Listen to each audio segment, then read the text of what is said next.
नमस्कार, आपका स्वागत है स्वराज एक्सप्रेस में। मैं हूं आपके साथ चैताली पाटिल और रुक करते हैं खबरों की ओर। राजधानी भोपाल के कुशाभाऊ ठाकरे कन्वेंशन सेंटर में 2 दिवसीय माइनिंग कॉन्क्लेव की शुरुआत हो गई है, जिसका शुभारंभ मुख्य सचिव अनुराग जैन ने किया है। कॉन्क्लेव के माध्यम से प्रदेश सरकार प्रदेश में खनन के क्षेत्र में निवेश के अवसर बढ़ाने को लेकर काम कर रही है। ये कॉन्क्लेव इंडस्ट्रियलिस्ट और शिक्षाविदों के दृष्टिकोण पर केंद्रित होगी। इसमें तकनीकी सत्र भी होंगे, जिसमें डिजिटलाइजेशन और खनन प्रौद्योगिकी में प्रगति, विशेष रूप से आर्टिफिशियल इंटेलिजेंस और मशीन लर्निंग पर चर्चा होगी। साथ ही प्रतिभागियों को खनन स्टार्टअप की तकनीकी की जानकारी प्राप्त करने का मौका भी मिलेगा। 18-9 अक्टूबर को हमारे यहाँ माइनिंग कॉन्क्लेव है। इससे हमें पूरी विश्वास है कि देश भर की जो टॉप कंपनीज हैं वो आएंगी। पिछले कुछ सालों में हमारा बहुत तेज़ी से माइनिंग क्षेत्र में विकास हुआ है। हमारा CAGR लगभग 20% है। माइनिंग का जो स्टेट GDP में कंट्रीब्यूशन है वो तेज़ी से बढ़ रहा है। अभी देश में रेवेन्यू के टर्म्स में हम लोग 5वें नंबर पर हैं और हम लोगों को विश्वास है कि ये जो जिस प्रकार से अब एक्सप्लोरेशन और हमारे रिसोर्सेज हैं, इसकी तरफ पूरी इंडस्ट्री अट्रैक्ट हो रही है। वह इस पर अधिक चर्चा के लिए हमारे साथ भोपाल से संवाददाता विवेक राणा लाइव जुड़ गए हैं।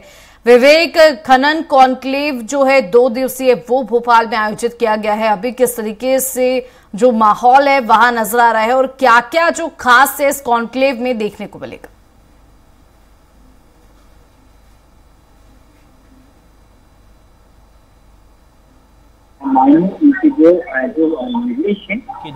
जो निवेश हैं वो बढ़े, जिसके लिए सरकार ने जो माइनिंग कॉन्क्लेव है उसका आयोजन किया गया है। पूरे कॉन्क्लेव की यदि बात करें तो 2 दिवसीय कॉन्क्लेव है। आज इसका शुभारंभ जो है वह मुख्य सचिव अनुराग जैन के द्वारा किया गया है और समापन की यदि बात करें तो समापन कार्यक्रम जो है वह मध्य प्रदेश के मुख्यमंत्री डॉक्टर मोहन यादव कल करते हुए दिखाई देंगे। मगर 2 दिवसीय माइनिंग कॉन्क्लेव की यदि बात करें तो मध्य प्रदेश में खनन के क्षेत्र में ज़्यादा से ज़्यादा निवेश आए, जिसके लिए मध्य प्रदेश के करीब 600 से ज़्यादा जो माइनिंग के जो व्यापारी हैं उनको आमंत्रित किया गया है। और कहीं ना कहीं तमाम जो माइनिंग के जो व्यापारी हैं, जो बड़े उद्योगपति हैं, वह सभी इस माइनिंग कॉन्क्लेव पर हिस्सा ले रहे हैं, जहां पर 2 सत्र लगाए जाएंगे।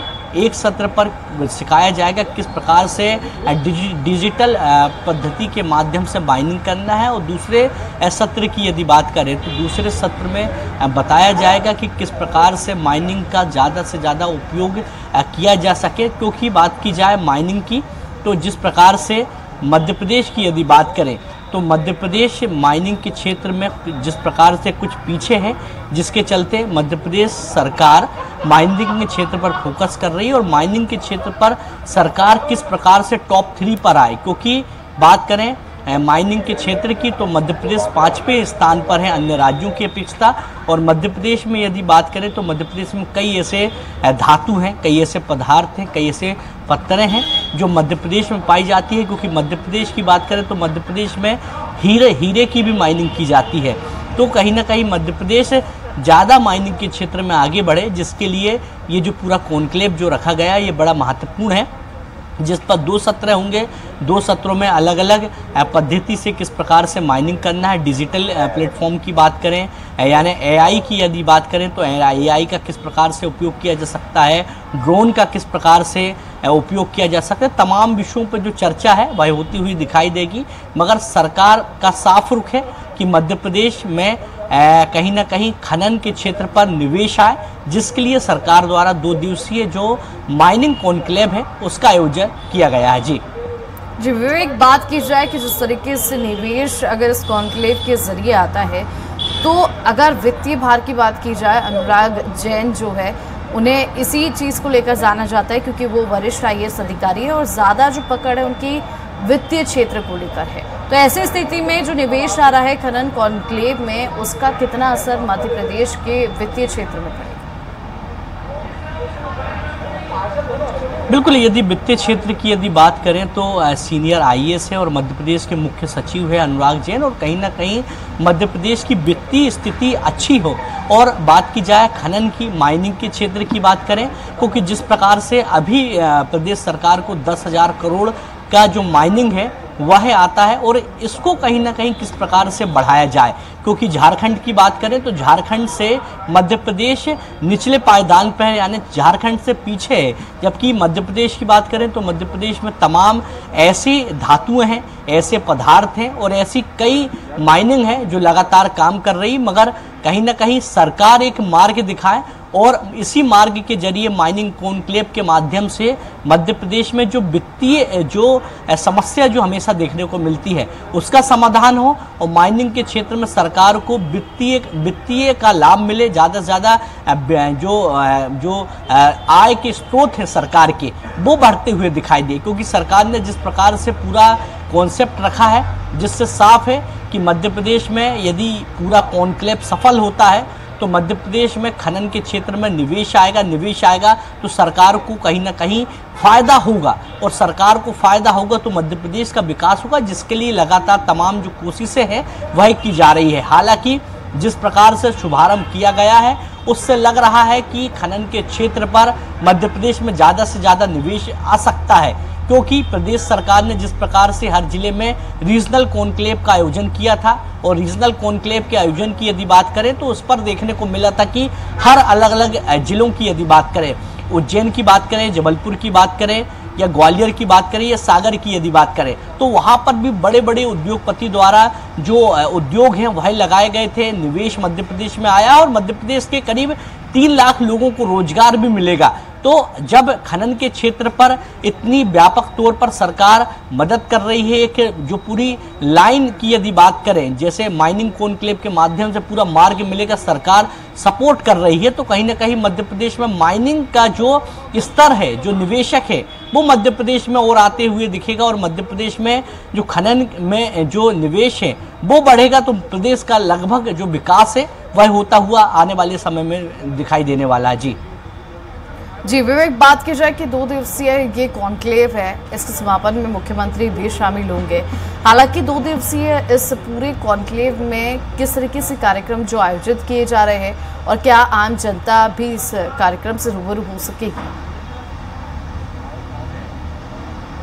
बिल्कुल, यदि पूरे कॉन्क्लेव की यदि बात करें तो माइनिंग कॉन्क्लेव रखा गया है, और इस माइनिंग कॉन्क्लेव में केवल जो माइनिंग के जो निवेशक हैं, जो माइनिंग के क्षेत्र में निवेश करते आ रहे हैं, केवल वो ही लोग इस माइनिंग कॉन्क्लेव में शामिल हो रहे हैं। क्योंकि जिस प्रकार से पूरे माइनिंग कॉन्क्लेव की यदि बात करें तो अलग अलग जो सत्र हैं वो रखे गए हैं, क्योंकि सत्रों की यदि बात की जाए तो तकनीकी सत्र है जिस पर डिजिटल और खनन उद्योग की प्रगति और विशेष रूप से एआई का किस प्रकार से इस्तेमाल किया जाए, मशीनरी का किस प्रकार से इस्तेमाल किया जाए, इसको लेकर एक जो सत्र है उस पर कहीं ना कहीं चर्चा की जाएगी। दूसरे यदि सत्र की यदि बात की जाए तो दूसरे सत्र में तमाम दूसरे पहलुओं को लेकर चर्चा की जाएगी। यानी देखने वाली बात यह है कि सरकार ने साफ कर दिया है कि अलग अलग सत्रों के माध्यम से किस प्रकार से माइनिंग को भी आधुनिक तरीके से जोड़ा जाए, जिससे आने वाले समय में कम समय लगे, माइनिंग ज़्यादा हो, जिससे सरकार का फ़ायदा हो। सरकार का फ़ायदा होगा तो प्रदेश का जो विकास है वह होते हुए दिखाई देगा। क्योंकि 2 सत्र रखे गए हैं, क्योंकि आज की यदि बात की जाए तो आज जिस प्रकार से आर्टिफिशियल इंटेलिजेंस और मशीन की यदि बात करें उसके विषय में चर्चा की जाएगी।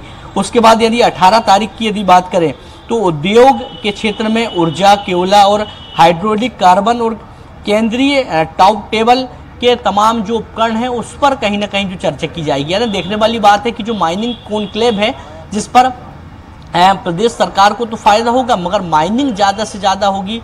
माइनिंग के लिए जो व्यापारी हैं, जो उद्योगपति हैं, वो मध्य प्रदेश में निवेश करेंगे तो मध्य प्रदेश का कहीं ना कहीं जो विकास होगा। क्योंकि जिस प्रकार से 10,000 करोड़ रुपए माइनिंग से सरकार को वित्तीय जो रकम है वह आती है, और इसी वित्तीय रकम को बढ़ाने के लिए सरकार तमाम जो कोशिश है वह करती हुई दिखाई दे रही। क्योंकि झारखंड की बात करें तो झारखंड करीब 3,000 करोड़ रुपए से मध्य प्रदेश से आगे है, और इसी के चलते यदि बात करें तो प्रदेश सरकार ने माइनिंग कॉन्क्लेव रखा है और इसी माइनिंग कॉन्क्लेव के जरिए प्रदेश सरकार अपनी जो व्यवस्था है वो मजबूत करने पर लगी है और मजबूत के साथ साथ प्रदेश का किस प्रकार से माइनिंग के क्षेत्र पर विकास हो सके, जिसके लिए लगातार जो काम है वह किया जा रहा है। 2 दिवसीय माइनिंग के कॉन्क्लेव में संभावना है कि करोड़ों का जो निवेश है मध्य प्रदेश में माइनिंग को लेकर वो बड़े उद्योगपति करते हुए दिखाई देंगे। जी शुक्रिया विवेक का तमाम जानकारी के लिए। आपको बता दें कि मुख्य सचिव अनुराग जैन ने कॉन्क्लेव का शुभारंभ किया है। 2 दिवसीय कॉन्क्लेव का आयोजन किया गया है जिसमें खनन क्षेत्र में निवेश को बढ़ाने की पहल की जाएगी।